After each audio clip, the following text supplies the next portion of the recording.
Briggs and Stratton 18.5 horse overhead valve. We've been working on a little bit off and on. It's a project. Blew the camshaft out for the timing of the compression relief. Here's the model number. We changed the flywheel. Don't know why I did. To one with the plastic teeth.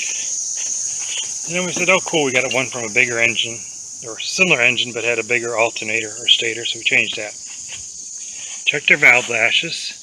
Make sure you have these little caps on there. They got to be caps at the end of the valves. Take your field gauge and make sure you got 6/1000ths to 5/1000ths in here.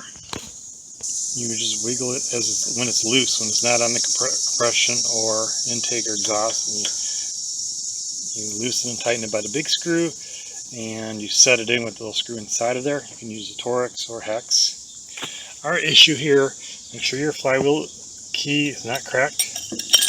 Our issue here, we changed it to this flywheel. Notice the magnet is at 1 o'clock and the flywheel keyhole is about 2 o'clock or 12 o'clock. Now we'll take this flywheel key here, turn about 12 o'clock, and the magnet is 1 o'clock.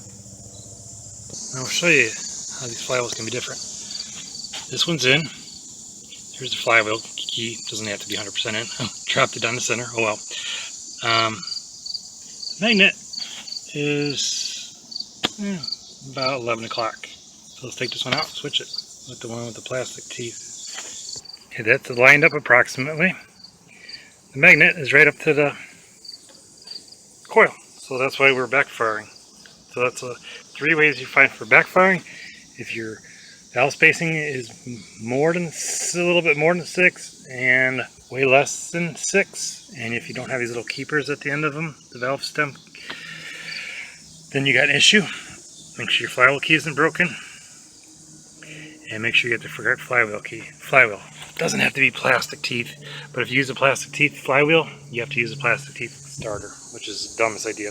I don't know why I grabbed this flywheel originally, and I threw out the original one, which was the same timing as this, but unfortunately it is what it is. So I'm going to put this flywheel on and the plastic starter back on.